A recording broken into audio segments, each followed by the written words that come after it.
Hola, buenas noches. A veces cuando queremos ofender a alguien a quien le hemos perdido la esperanza, le llamamos marginal. Pero, ¿qué significa exactamente eso? ¿Cuáles son las condiciones de esta sociedad que empujan a algunos a los márgenes? Hoy conversamos con una socióloga, un hombre de fe y un artista, tres personas que entienden al barrio como el lugar donde se concreta la felicidad o no. Este es el programa de las preguntas difíciles. Si quiere respuestas, participar en el debate, quédese. Esto empieza ahora.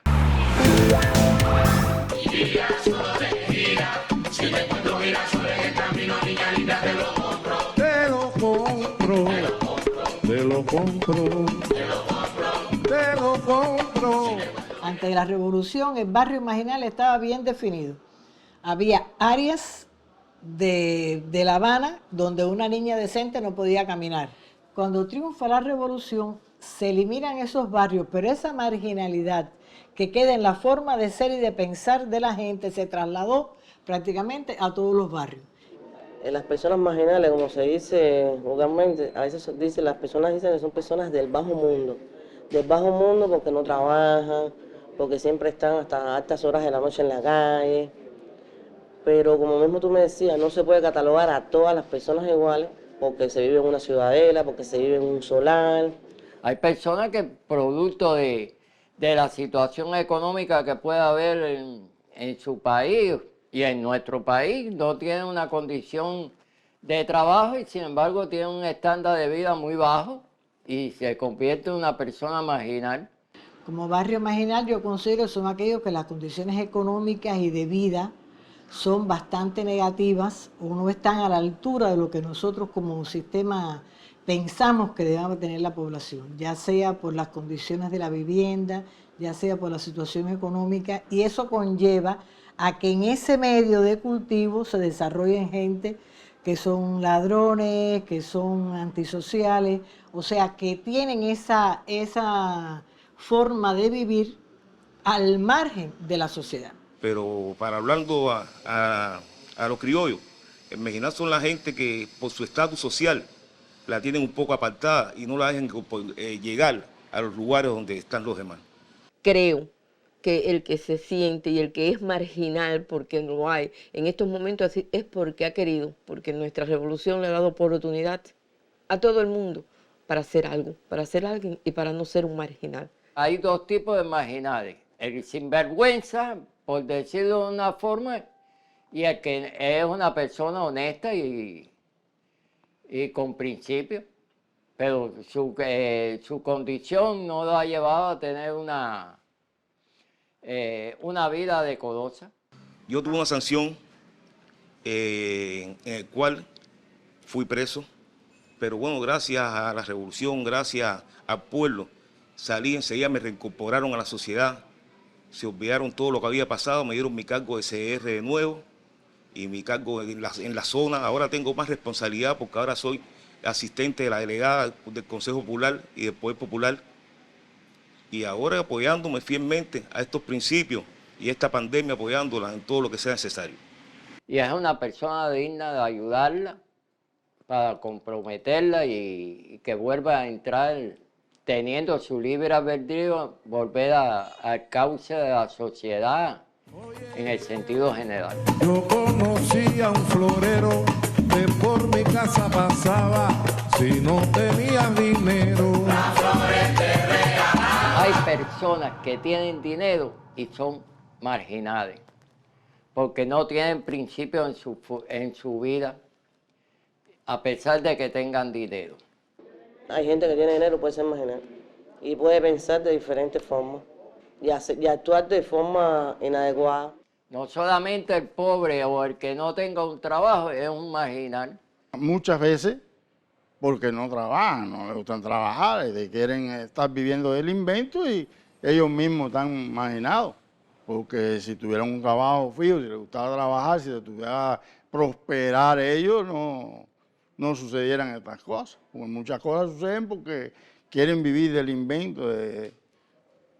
Y el invento no se puede vivir un día, una semana, un mes, pero no toda una vida. Pero mucha gente con bajas condiciones económicas que son muy correctos, muy bellos en la vida, que no han tenido la posibilidad de tener dinero. Y sin embargo, a veces le dicen marginal porque no lo ven bien vestido, lo ven humildemente y piensan que es marginal, y creo que no es así. Un día le pregunté qué me hago para el mar de amores y él a mí me contestó: báñate con girasoles. Te lo compro. Les cuento quiénes nos acompañan esta noche. Un gusto de verdad tenerlos aquí en El Ojo que te ve. Heidi Fundora es socióloga, ha estudiado barrios empobrecidos en Cuba y en otros países de América Latina.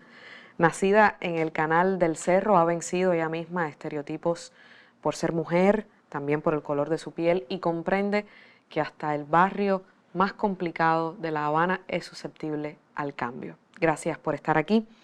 Enrique Alemán es médico de profesión, doctor en ciencias antropológicas y director del grupo gestor del proyecto Quisicuaba en el barrio de Los Sitios, que hace más de 20 años hace trabajo comunitario. De familia espiritista, desde la fe ha organizado un cabildo sin fines proselitistas, y allí cada día 2.000 personas se alimentan. Gracias, doctor, por estar aquí. Y también a Michelle Mirabal, es un artista plástico nacido en Cayo Hueso, habla en primera persona de la marginalidad y su amor por este país lo inspiró a la serie de las banderas que seguramente usted ha visto en alguna calle habanera o incluso en algún set de televisión. Les cuento las reglas del juego. Son 3 rondas de preguntas y las respuestas deben oscilar solamente en 3 minutos de tiempo, de manera que podamos cubrir todos los temas que tenemos para conversar y también conocer un poco de sus historias personales. ¿Están de acuerdo? Heidi, la palabra marginal, que se usa mucho como una ofensa, por cierto, está llena de estereotipos. Es decir, el marginal es, en teoría, como nos contaban los entrevistados, una persona empobrecida materialmente, es una persona que vive en barrios complicados. Es decir, esos son todos los estereotipos en torno al marginal. Defínenos sin esos estereotipos, por favor. ¿Qué cosa es un marginal? Bueno, es una pregunta súper retadora porque la propia construcción del concepto hace que haya que tratarlo con mucho cuidado, tanto de cara a las políticas públicas como de cara a los espacios de comunicación, etcétera. Y lo que sí me gustaría decir es, o sea, cuando uno va a las definiciones tradicionales, más lingüísticas, por lo general se trata a lo marginal como lo secundario, lo que está al margen de algo, pero ahí cuando uno empieza a colocar los ojos sociológicos y los ojos de trabajo comunitario y los ojos de trabajo social, pues cambia un poquito y se le da otro tipo de contenido, se cualifica un poquito el contenido de a qué le estamos llamando marginal, porque marginal al margen de qué. ¿Al margen de qué? Entonces no es lo mismo pensar la persona marginal, o sea, que vive al margen de las normas sociales por elección propia, por estrategia personal o estrategia familiar, que estar al margen de los servicios o al margen de las oportunidades, porque estos servicios o estas oportunidades están concentradas geográficamente o porque están diseñadas lejos de los activos que uno maneja, que uno domina para poderse apropiar de estas oportunidades. Por lo tanto, eso empieza a complicar el concepto. Pero a mí me gusta mucho cómo los movimientos sociales, el pensamiento crítico de América Latina ha llevado a desplazar la forma de entender el problema. Y si bien en otros momentos se hablaba de persona marginal o barrio marginal, pues todo el debate se ha ido desplazando a colocarlo como personas marginadas o barrio marginado para poder intentar captar las circunstancias que hacen que esa persona esté al margen o que ese barrio esté al margen de las oportunidades.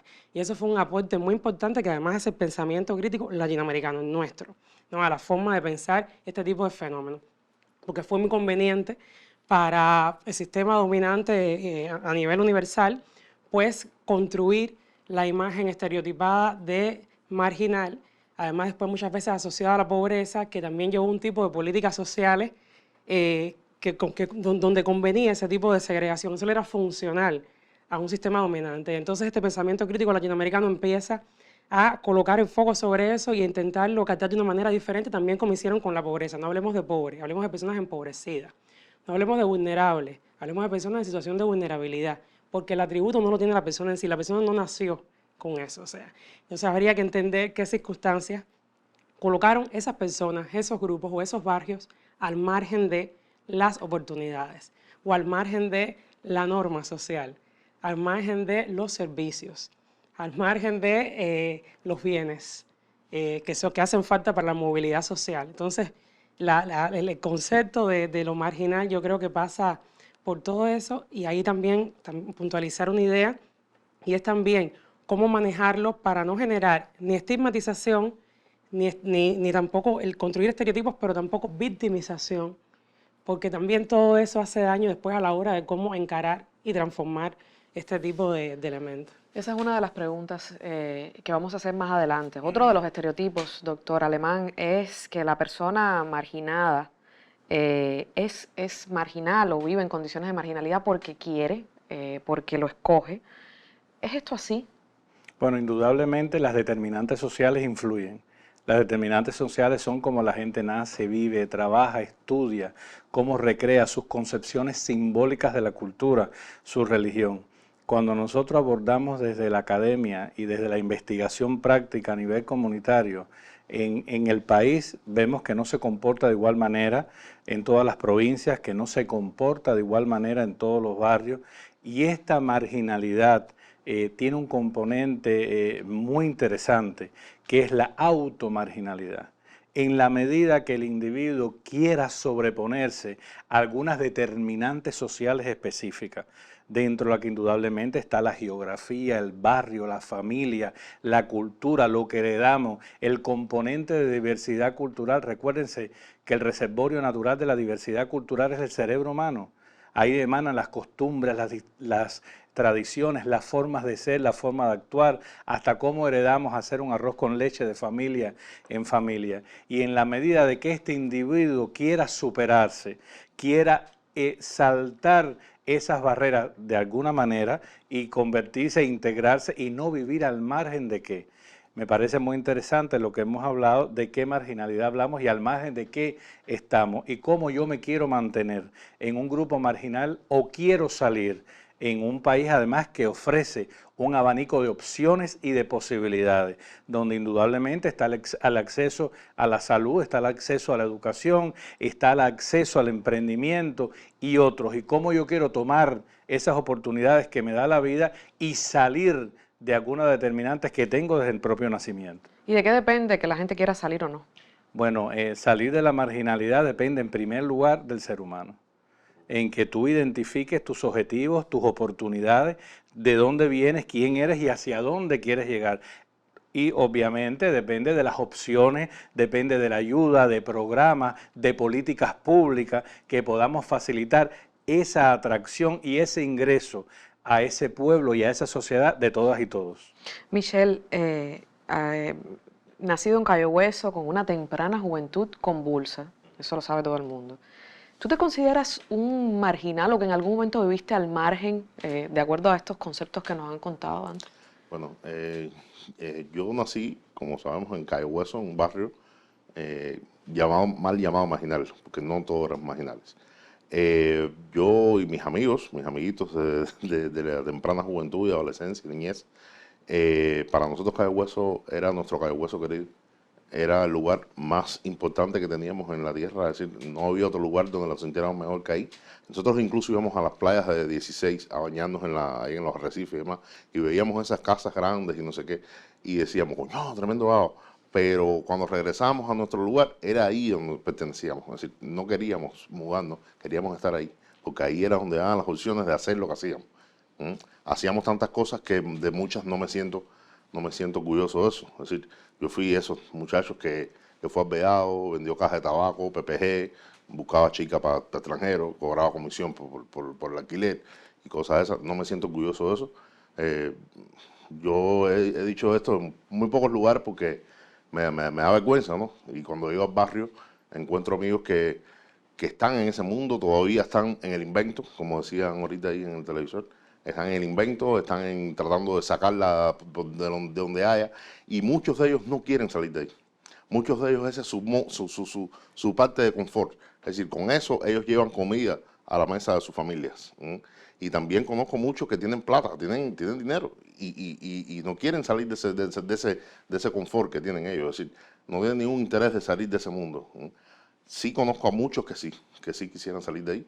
Y bueno, también es muy difícil porque en el mundo de la marginalidad, así te puede complicar la vida. La vida te puede cambiar en un momento. En un momento, con una sola frase que tú digas mal dicha en un lugar, la vida te puede cambiar. Y es muy difícil. Es muy difícil. ¿Qué fue lo que te hizo integrarte, cambiar el rumbo? A ver, yo vengo de una familia bipolar. Mi familia de Cayo Hueso, y mi familia, no sé si conocen, que bueno, que soy nieto de Marta Jean-Claude, una haitiana que vino a Cuba y bueno, cantante, actriz, poeta, de todo. Una familia de artistas. Sí, y vivía en el casino deportivo. Entonces me tocaba los fines de semana ir a casa de la abuela.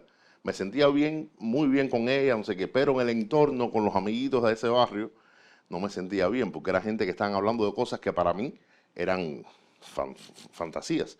Hablaban del merendero, de la manzana, y entonces yo decía, esta gente está loco. Están locos, están hablando que si van al merendero de no sé quién, el muñequito que yo no veía, y entonces con una manzana y una esas realidad cosas. ajena a ti. Ajena y que no quería tenerla. Yo quería ver mi pan con aceite. Correcto. Mi disco de pan con aceite, que eso para mí era la manzana para ellos, ¿entiendes? Y entonces vivía entre esa polaridad, ¿no? Por una parte, Cayo Hueso duro y sentido, y por la otra parte, mi abuela con la poesía y demás, que era fuertísima, ¿eh? Mi abuela me da una galletaza. Y entonces, yo tuve grandes problemas, tuve en escuela cuando me botaron de la ESPA, pues fui deportista, tenía que hacerlo, porque es un mundo que había que tener un deporte de combate. Yo entré en judo, después en básquet, después en lucha libre, fui campeón nacional de lucha libre, entré a la expansional. Ahí me convertí en un tipo de los que había que darle candela, ¿no? Y bueno, me robaba las corchas, los tenis, los monos, no sé qué, los vendía en la calle. Me fajé con el profesor, a los dos nos votaron. ¿Cuánto salió el pintor de toda Siempre esa estuvo. historia? Siempre estuvo. Me decían el intelectual en la escuela. A pesar de todo eso. Sí, porque yo tenía necesitaba leer, necesitaba pintar, dibujar. Y en el colchón, cuando nos daban el tiempo, yo lo que hacía era leer, es decir, ahí conocí a Neruda, tuve la suerte de conocer en vida a Gao y tener una amistad con él. Y entonces, nada, son cosas que son contrastantes, muy contrastantes. Y cuando me botaron de la escuela fui a una cárcel de menores, porque tenía un padrino en ese momento que era militar y me dijo, a este chiquito hay que meterlo ahí. Pero cuando salí de ahí salí peor. Entonces mi vida siguió entre el mal y el bien. Pero de alguna manera podemos decir que el arte te salvó. Seguro. Si el arte no me hubiera salvado, no estuviéramos hablando, teniendo esa conversación.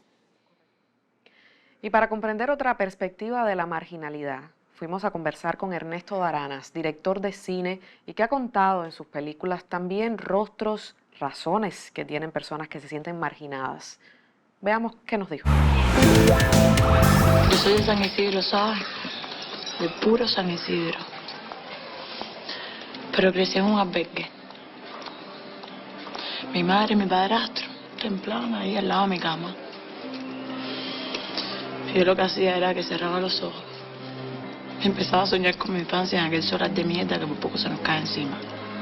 Tanto lo soñé que terminé aquí. La marginalidad entre nosotros adquiere una connotación general porque todos de alguna manera estamos inmersos en ella. O sea, cómo conseguimos lo que nos ponemos, lo que comemos, nuestra vida cotidiana, cómo nos relacionamos, cómo vivimos, cuáles son las reglas realmente de convivencia a las que estamos obligados a llevar. Una cola, la vida cotidiana, el transporte, todo de alguna manera nos aproxima y nos hace parte de esos escenarios. Por eso también somos tan poco tolerantes con las representaciones falsas de nuestra realidad. O sea, le permitimos a la novela extranjera que represente cosas que no aceptamos en la nuestra, porque nosotros somos parte de esa realidad. El que vive en el Fanguito, el que vive en la Sierra Maestra, el que vive en Miramar, de alguna manera es parte también de esa realidad. Incluso sin importar el lugar que ocupes dentro de la sociedad, en algún momento tendrás que hacer algo, posiblemente todos los días de tu vida, que te coloca en la zona de la marginalidad.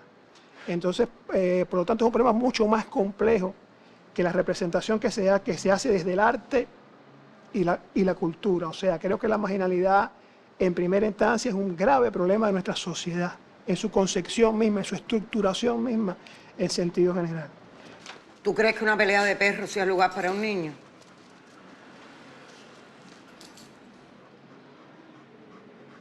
Peor es una vida de perro, Carmela. Con esto por lo menos está comiendo. Ignacio, tú y yo sabemos que Chala se merece una oportunidad. Por eso se le estamos dando. Lo que pasa es que cada cual a su manera. En el caso de mi obra es básicamente asumir mi realidad. O sea, realmente es una realidad que conozco porque vivo inmerso dentro de ella. Seguramente no en el peor de los extremos, porque eso sería mentir, pero sí con un conocimiento real de los temas que estoy abordando. Había una frase célebre en un solar de Centro Habana que se veía desde la calle, que salen los dioses rotos, que dice, si no sabes, no te metas. Entonces creo que eso, de alguna manera, cuando nos molestan esas aproximaciones, a veces folcloristas, a nuestra realidad, sean nuestras, sean foráneas, es en gran medida por el desconocimiento y en parte por el gran desconocimiento del potencial cultural que hay en la verdadera zona de marginalidad de la que todos somos parte. Porque ahí hay sentimientos, ahí hay formas de expresión con las que todos nos vamos a identificar. Y eso es un poco lo que he tratado de llevar a mis películas, a veces más logrado, a veces menos logrado, pero un poco siempre he trabajado con esa zona que yo conozco, con la que me siento cómodo, no solo como una forma de representación, sino como una forma de expresión de quién soy realmente como persona y como creador, ¿no?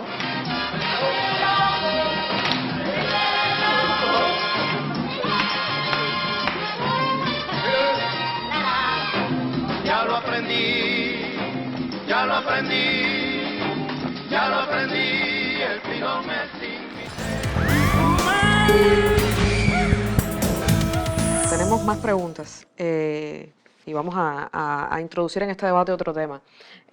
Doctor Enrique, la crisis económica que vive nuestro país desde hace muchos años, desafortunadamente, la pandemia que la ha empeorado y el bloqueo de Estados Unidos contra Cuba, que solo hace reinventarse para, con una precisión quirúrgica, afectar cada vez más a la familia cubana, pero especialmente al grupo vulnerable, al barrio empobrecido, para ya ir usando lo que nos está enseñando Heidi.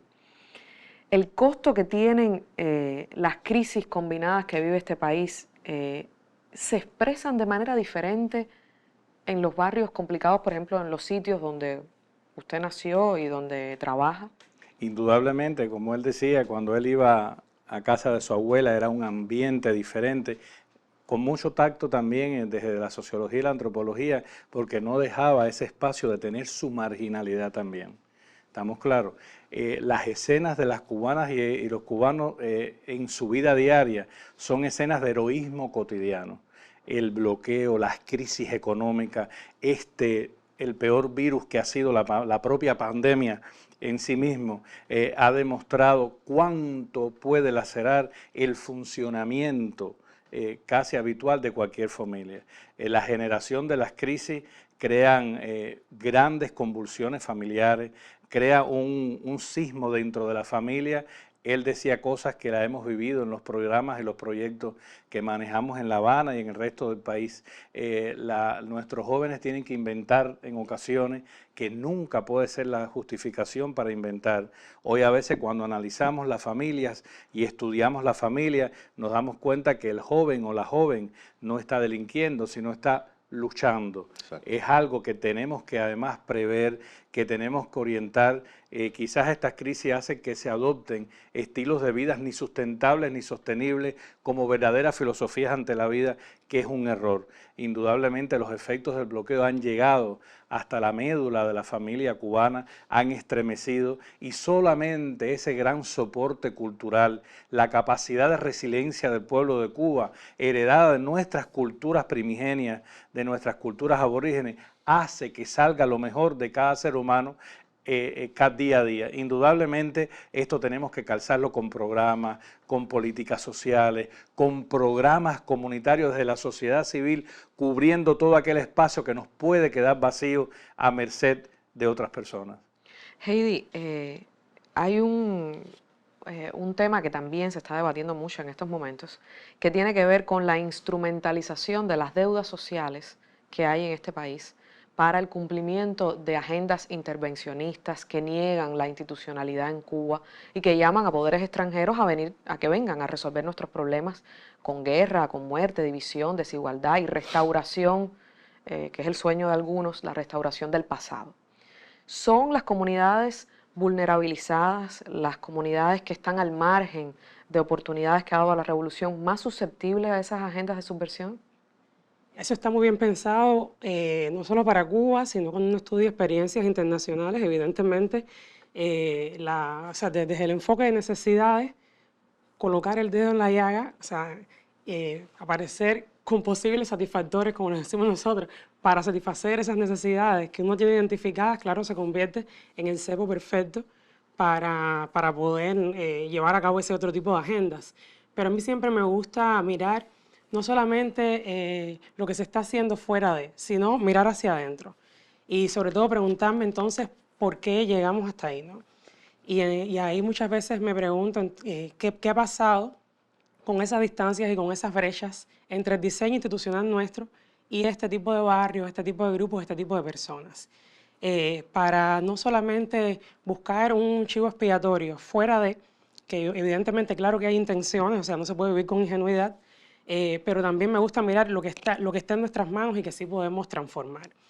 Y evidentemente, claro que nos hace más susceptibles, pero cuando uno empieza a trabajar en este tipo de comunidades, en este tipo de barrios, con las personas, uno muchas veces analiza que hay una distancia, un vacío de información, de conocimiento sobre lo que te ofrece esta institucionalidad. Por lo tanto, claro que vas a buscar las respuestas a tus necesidades en otros espacios. Y muchas veces no se han ni agotado ni explotado las posibilidades y las oportunidades que ofrece los espacios institucionales.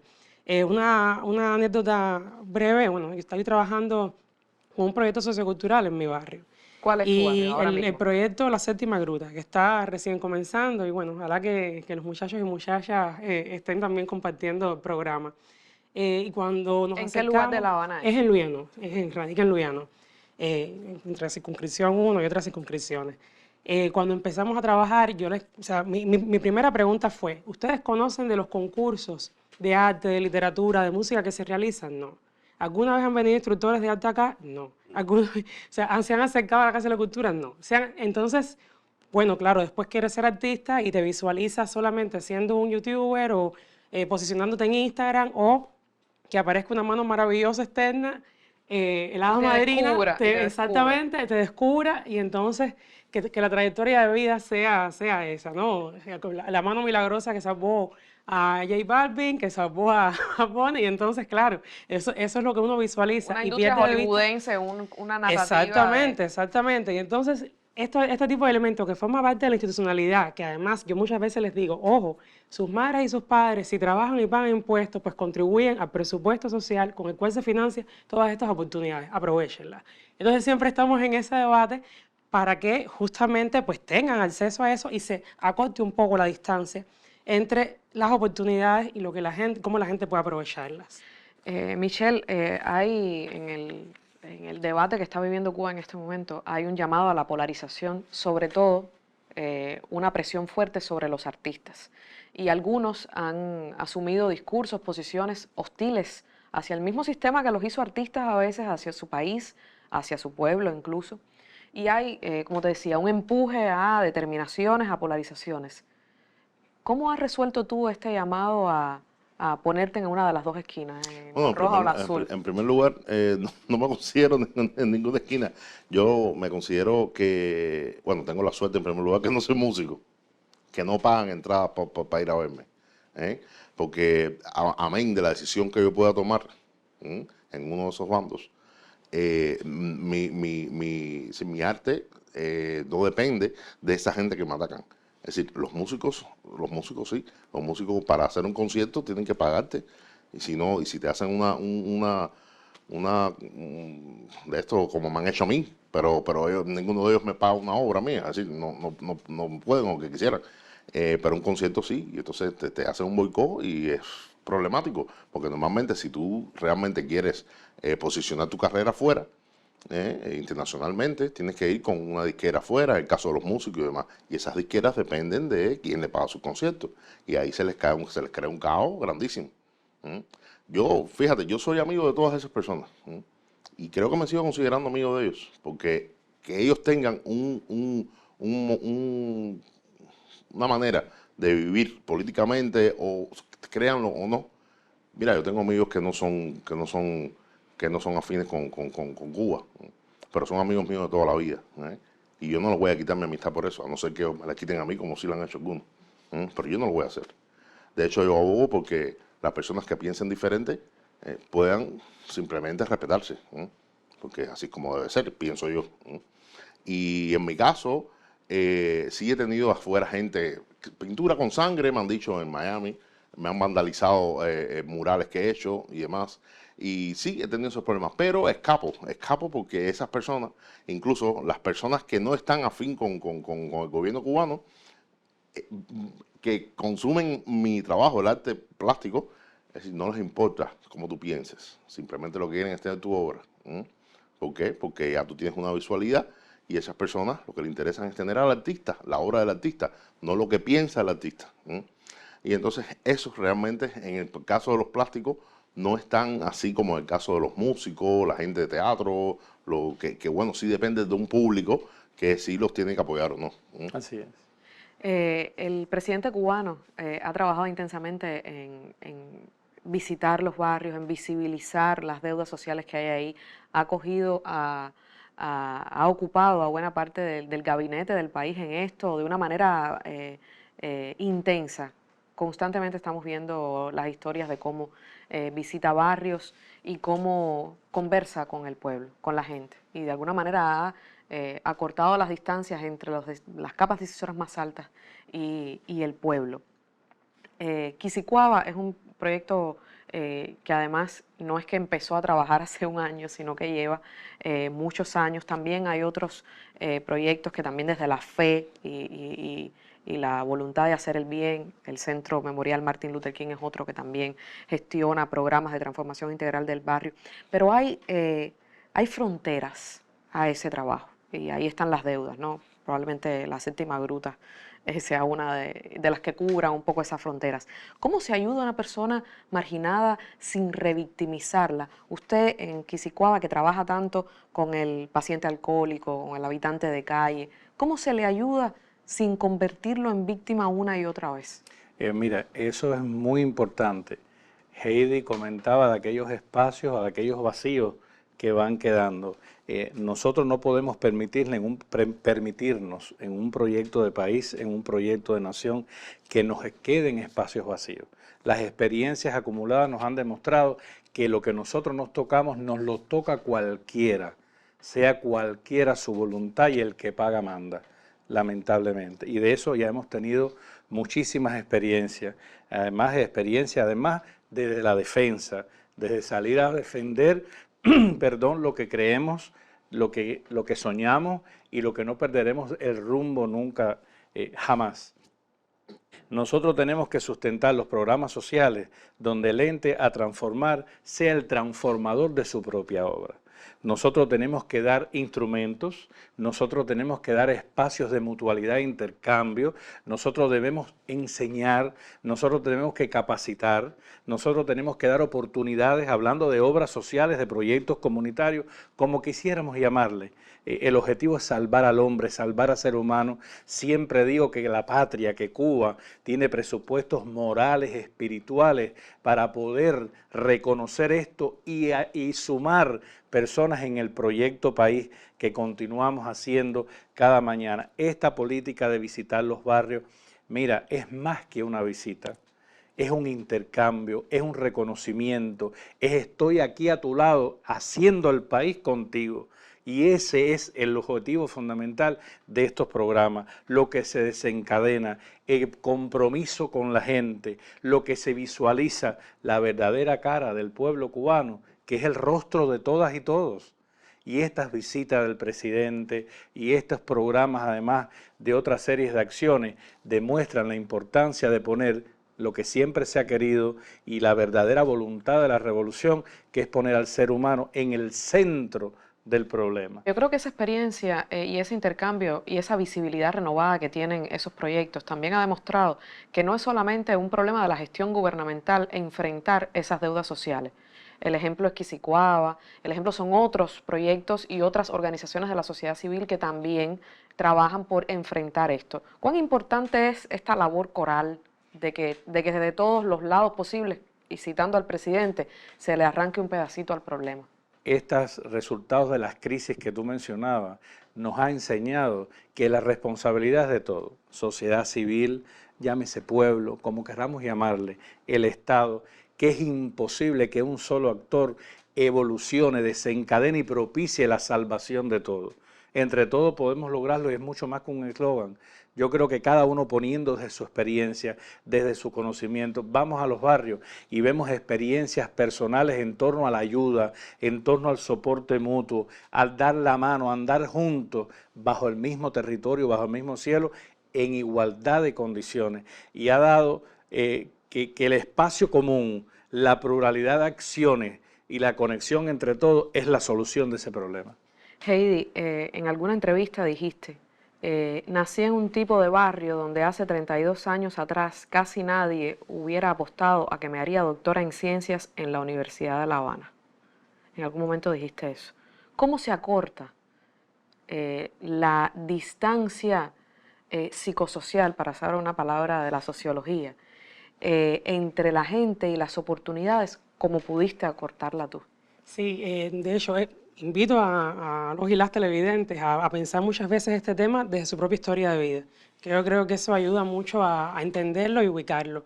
Y además saber que en una sociedad como la nuestra, todo el tiempo no estás al margen. O sea, todo depende de qué ángulo uno le está mirando. Y entonces, en el barrio en que nací, que fue el Canal, en el Cerro, es un barrio también con relaciones complicadas. Ahí, bueno, sí, una red de escuelas, ahí sí había talleres de transformación integral del barrio, como no existe en otros barrios de Cuba, también las redes de salud pública. O sea, existe un conjunto de elementos que están ahí para que justamente no se den situaciones de marginación. No obstante, al ser un barrio que también tiene estereotipos, donde también puede ser funcional estar al margen de un mercado laboral formal, donde puede ser funcional, bueno, lo que implicaría entonces hacer realizar trabajo informal, o sea, participar más en la llamada economía sumergida que en la economía formalizada, o sea, donde cuando te armas el proyecto de vida, tu estrategia de movilidad social para llegar a un mejor bienestar,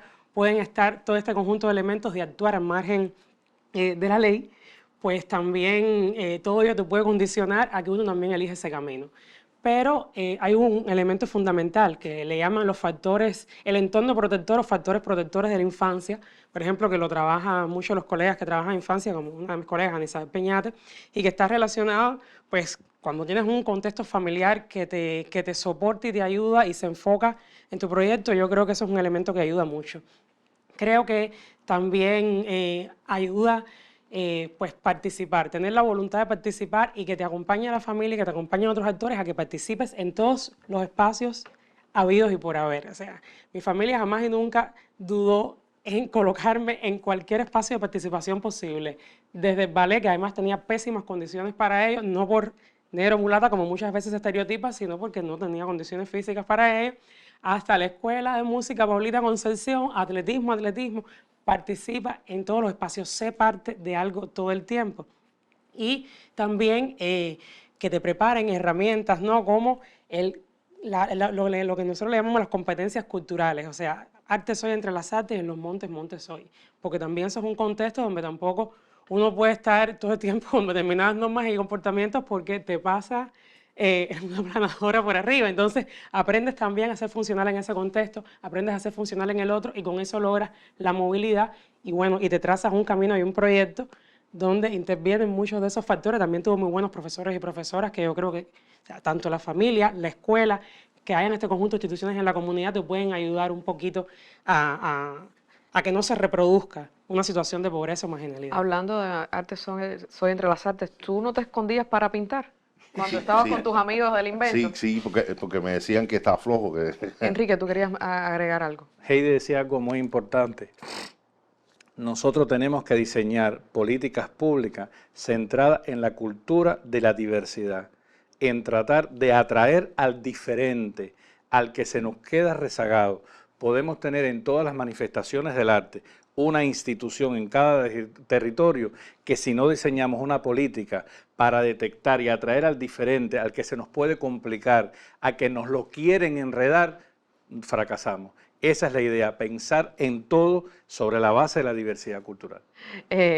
Michelle, hace un momento te hacía una pregunta sobre cuáles son, y me voy a tomar el atrevimiento de medio que responder por ti esa pregunta. Yo creo que si alguien te ha llamado a definirte, yo creo que tú has tomado un camino bastante claro, que tiene que ver con el trabajo comunitario que también haces, y quiero que hables de Finca Calunga y muchas otras cosas que no haces por las que no quieres promoción y que no quieren que se sepa, pero Michelle además tiene una labor comunitaria en casas de niños sin amparo familiar y Finca Calunga específicamente. Cuéntanos qué cosa es, qué trata de resolver. Calunga era mi abuelo, un marginal y un marginado. Era un lector de tabaquería. Yo me emociono cuando hablo de mi abuelo porque es todo, ¿no? Es todo para nosotros, para la familia y demás. Por eso lo nombraste así la finca. Amén. Por él. Él le gustaban mucho los niños. Era un tipo genial, un tipo que además de vivir en el puerto, Abacuá, cosas de esas, que yo pasé por todo, soy todo, como dice la canción también. Pasé por todo eso y lo soy. Y entonces ese viejo tenía tiempo para los niños, para llevarlos a la playa, para llevarlos a casa de sus amigos, a la carnicería, terminó siendo carnicero. Y entonces nada, le puse ese nombre a Finca Calunga por mi abuelo. Y que quiero hacer lo que él hubiese querido. Es decir, siempre estar con los niños. Él siempre me decía, tú estás siempre con los niños, que esos son los más sinceros, los que nunca te van a engañar, los que siempre van a estar contigo y te van a decir siempre la verdad. Y decidimos a 90 familias darle una comida diaria y eso por supuesto sale desde nuestro trabajo y estuvimos 4 meses en eso y la gente lo agradeció muchísimo. Y entonces eso es lo que me gusta, compartir, dar lo que a veces yo soy como la canción de los Juan Van, me dice mi madre a veces, tengo las manos vacías de tanto dar sin tener y entonces el carnicero es un cancha.